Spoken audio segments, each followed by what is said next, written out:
Hello tout le monde, j'espère que vous allez bien.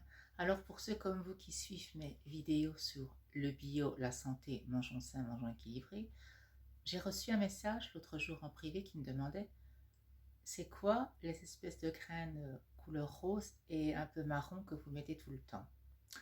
Alors les roses c'est des lentilles de corail et les graines, pour répondre à la question, c'est des graines de sarrasin. Alors pourquoi je mets ça? Qu'est-ce que ça apporte au corps et tout? Les graines de sarrasin, il faut savoir que c'est très riche en protéines.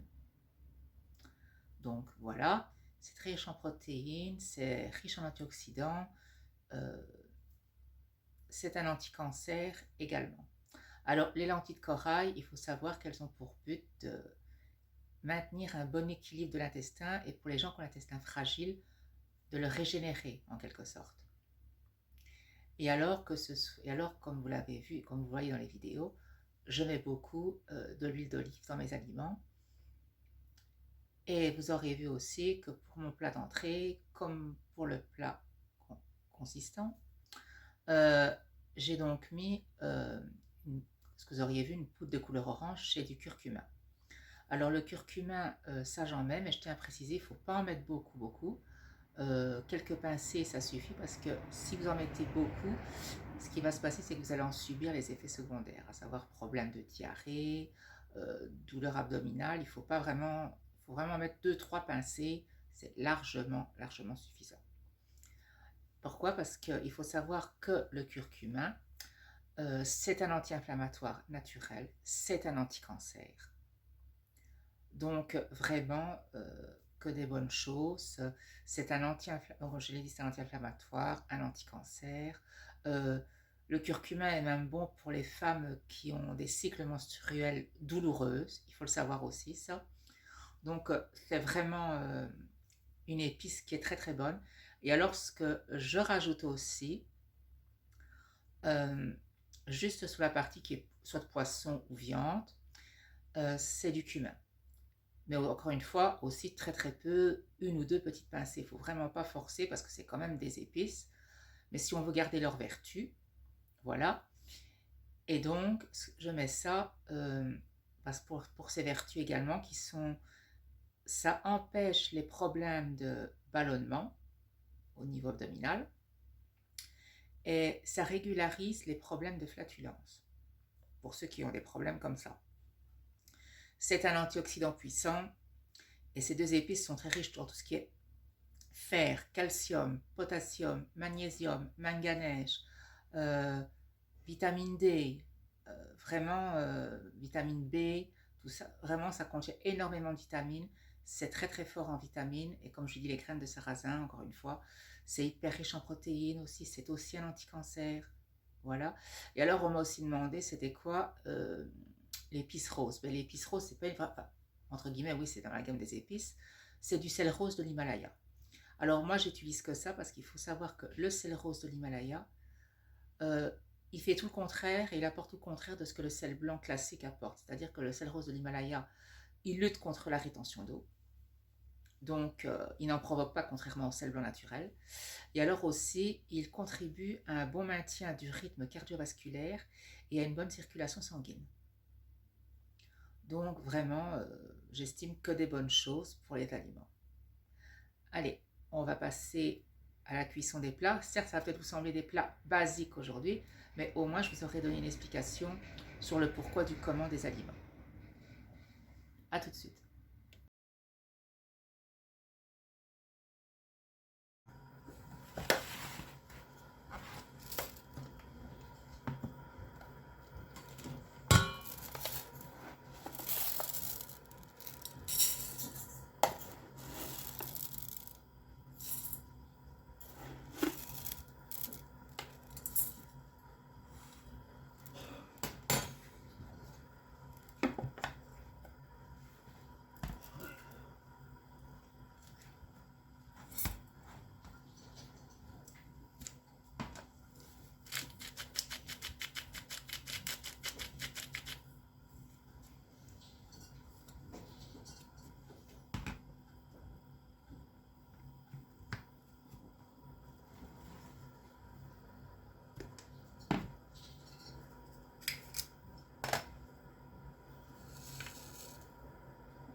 Et bien voilà, j'espère que cette vidéo vous aura plu.